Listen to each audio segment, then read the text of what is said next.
Da?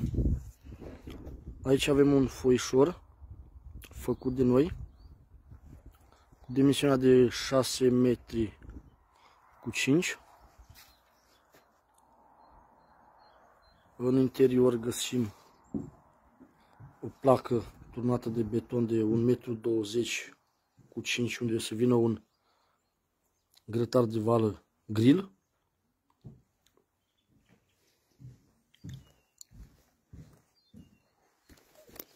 Cu tablă de la Bilca, grimat,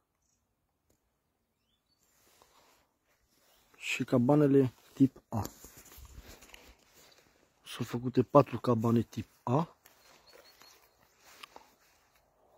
învăluit cu tablă, tot de la Bilca, grimat, cu vată minerală de 10 pe mijloc și cu lambriu de lemn.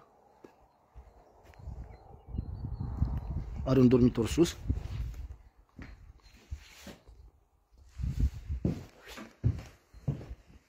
Cu baia jos. Cu toate instalațiile necesare. Făcut la gata. Urmează să vă arăt și celelalte 3 cabane. În total sunt 4. Și avem așa: cabana 1, cabana 2, cabana numărul 3,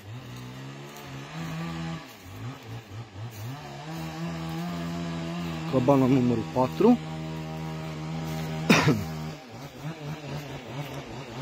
avem făcut și cameră tehnică,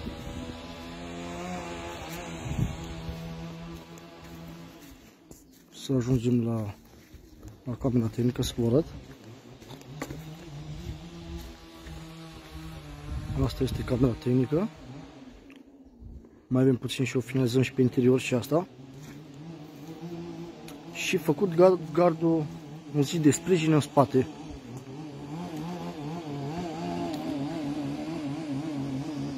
Locația este la Cluj, la Someșul Cald, la barajul de la Tarnița.